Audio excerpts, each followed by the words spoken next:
জনসংখ্যা ও প্রাকৃতিক পরিবেশ। আমরা সকলেই সুন্দর পরিবেশে জীবনযাপন করতে চাই।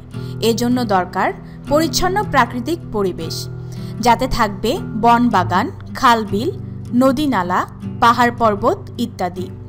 মাটির ওপর ঘরবাড়ি তৈরি করে আমরা বসবাস করি, জমি চাষ করে ফসল ফলাই, যা আমাদের খাদ্য যোগায়।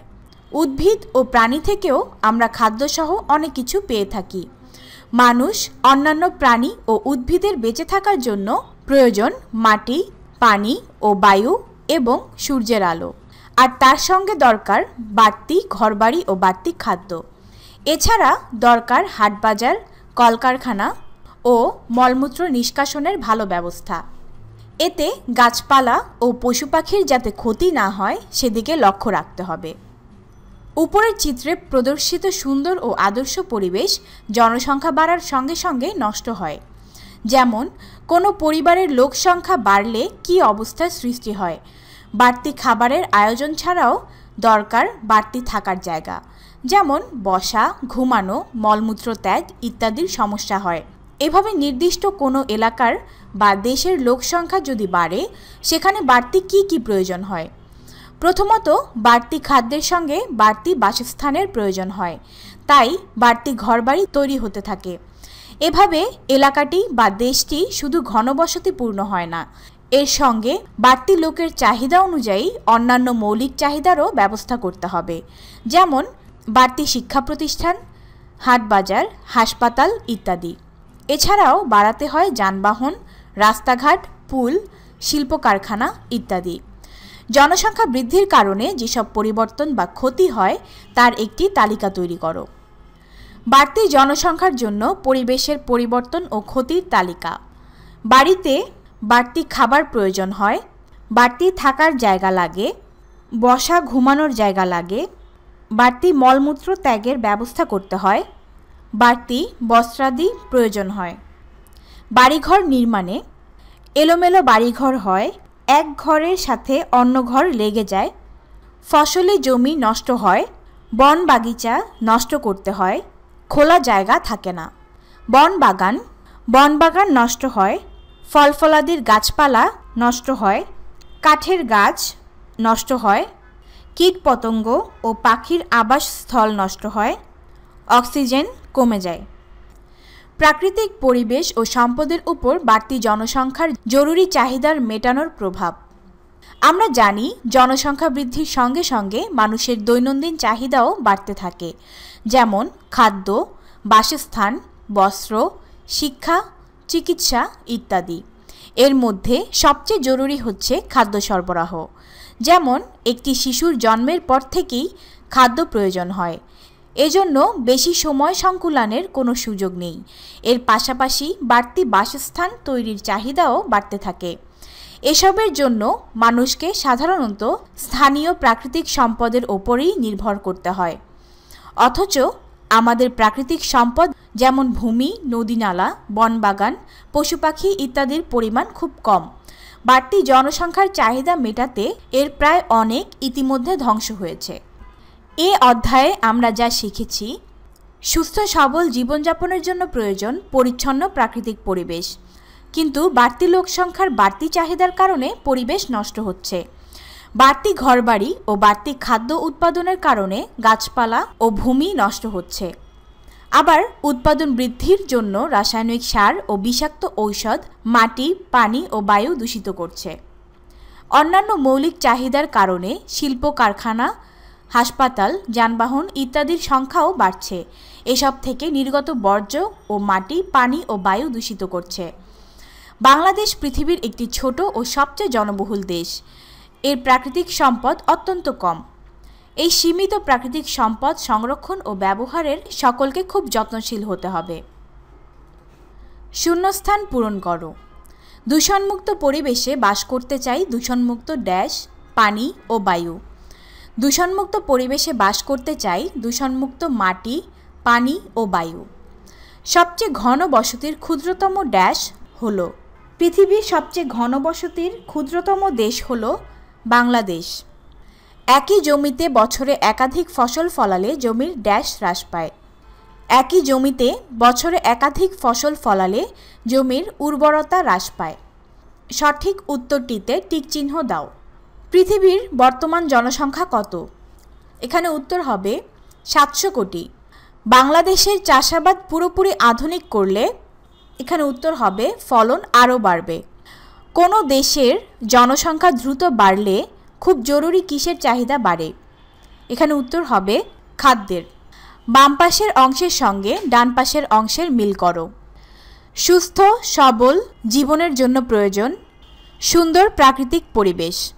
চীন হচ্ছে পৃথিবীর সবচেয়ে জনবহুল দেশ।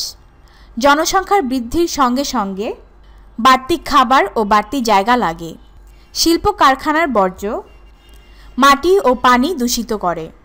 পরিবারে লোকসংখ্যা বাড়লে মানুষের মৌলিক চাহিদাও বাড়ে। সংক্ষিপ্ত উত্তর প্রশ্ন। বাড়তি জনসংখ্যার কারণে বাড়ি নির্মাণে ও ফসল চাষে বনবাগানের কী পরিবর্তন ও ক্ষতি হয় এর একটি তালিকা তৈরি করো। বাড়তি জনসংখ্যার চাহিদা মেটাতে বাড়ি নির্মাণে ফসল চাষে বনবাগানের যে পরিবর্তন ও ক্ষতি হচ্ছে তার তালিকা। 1. বনবাগান কমে যায় ফলে ফল ফলাদি কমে যায়। 2. বৃক্ষ কমে যায় তাতে আসবাবপত্রের কাঠ পাওয়া যায় না। 3. বাড়িঘর তৈরির ও জ্বালানি কাঠের সংকট দেখা দেয়। 4. পশু পাখির চারণ ভূমি কমে যায়। 5. অক্সিজেন কমে যায়, প্রকৃতি ভারসাম্যহীন হয়ে পড়ে। বাড়তি জনসংখ্যার কারণে বায়ুর উপর ক্ষতিকর প্রভাব সৃষ্টি হয়, বর্ণনা করো। বায়ু দূষণের কারণ ও কুফলের একটি তালিকা তৈরি করো। বায়ু মানুষ, অন্যান্য প্রাণী ও উদ্ভিদের বেঁচে থাকার জন্য খুবই গুরুত্বপূর্ণ। বাড়তি লোক সংখ্যার চাহিদা মেটাতে শিল্প কারখানা, যানবাহনের সংখ্যা বাড়ছে, ফলে এগুলো থেকে নির্গত ধোঁয়ায় বায়ু দূষিত হচ্ছে।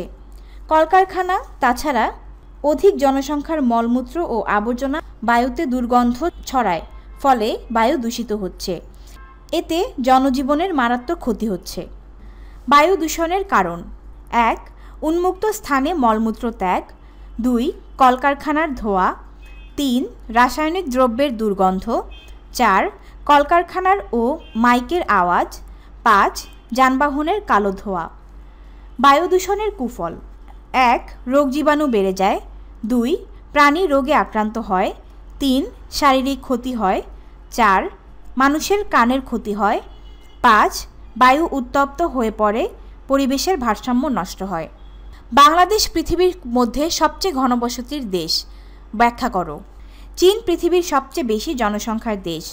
ভারত দ্বিতীয় জনসংখ্যার দেশ, কিন্তু বেশি জনসংখ্যা হলেও আয়তনের দিক থেকে বাংলাদেশের চেয়ে বহুগুণ বেশি। তাদের জনসংখ্যার ঘনত্ব কম, কিন্তু বাংলাদেশ জনসংখ্যার দিক দিয়ে অষ্টম হলেও ছোট আয়তনের দেশের কারণে এতে জনসংখ্যার ঘনত্ব অনেক বেশি। বর্তমানে বাংলাদেশের জনসংখ্যার ঘনত্ব 1050 জন প্রতি বর্গ কিলোমিটারে, যা ঘনত্বের বিবেচনায় প্রথম।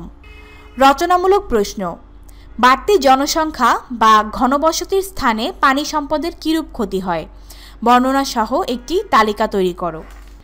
বাড়তি জনসংখ্যা মানে বাড়তি চাহিদা, আর বাড়তি চাহিদা পূরণ করতেই বাড়তি বসতি প্রয়োজন। বাড়তি কলকারখানা ও বাড়তি খাদ্য প্রয়োজন।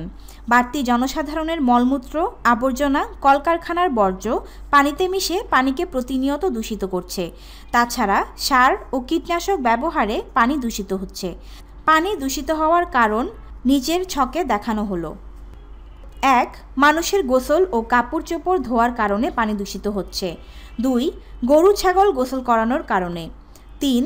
খোলা জায়গায় মলমূত্র ত্যাগ করা। 4. কৃষিকাজে রাসায়নিক সার ও কীটনাশক ব্যবহারের কারণে। 5. শিল্প কারখানার বর্জ্য পানিতে ফেলার কারণে। দূষিত পানি ব্যবহারের কুফল নিচের ছকে দেখানো হলো। 1. দূষিত পানি ব্যবহারের ফলে মানুষ নানা রোগে আক্রান্ত হয়। 2. চাষকৃত মাছ বিষাক্ত হয়। 3. পশু পাখির দেহে বিষাক্ত রাসায়নিক দ্রব্য জমা হয়। 4. এ সকল মাছ ও পশু পাখির মাংস মানুষ খেলে নানা রোগে আক্রান্ত হয়। 5. হাঁস মুরগি গরু ছাগল রোগাক্রান্ত হয়। প্রাকৃতিক পরিবেশ ও সম্পদের উপর বাড়তি জনসংখ্যার চাহিদা মেটানোর গুরুত্ব ব্যাখ্যা করো। সুস্থ ও সবল জীবনযাপনের জন্য প্রয়োজন পরিচ্ছন্ন নির্মল পরিবেশ। বাড়তি জনসংখ্যার কারণে পরিচ্ছন্ন ও নির্মল পরিবেশ ঠিক রাখা সম্ভব হচ্ছে না। বাড়তি জনসংখ্যার বিভিন্ন চাহিদা মেটাতে গিয়ে নদী ভরাট, বন জঙ্গল, পাহাড় পর্বত কেটে সমতল করতে হচ্ছে। এতে প্রাকৃতিক পরিবেশের মারাত্মক ক্ষতি হচ্ছে। এর থেকে উত্তরণের জন্য প্রয়োজন পরিকল্পিতভাবে অধিক জনসংখ্যার চাহিদা মেটানো ও জনসংখ্যা নিয়ন্ত্রণ। বাড়তি জনসংখ্যার জন্য প্রয়োজন বাড়তি সম্পদ, কিন্তু আমাদের সম্পদ সীমিত। এই সম্পদকে পরিকল্পিত উপায়ে ব্যবহার করলে বাড়তি চাহিদার অনেকটা মেটানো সম্ভব হবে। এর পাশাপাশি জনসংখ্যা নিয়ন্ত্রণ করতে হবে, তাহলে ভবিষ্যতে প্রাকৃতিক পরিবেশের প্রতিটি উপাদান বা সম্পদ টিকে থাকবে। বাড়তি ঘরবাড়ি তৈরি ও বাড়তি খাদ্য উৎপাদনে মাটির কী ক্ষতি হয় তার বর্ণনা সহ একটি ছক তৈরি করো। বাড়তি ঘরবাড়ি ও বাড়তি খাদ্য উৎপাদন করতে গিয়ে গাছপালা, ফসলি জমি, বনজঙ্গল ও পাহাড় পর্বত ধ্বংস করতে হচ্ছে, ফলে মাটি প্রতিনিয়ত ক্ষয়প্রাপ্ত হচ্ছে।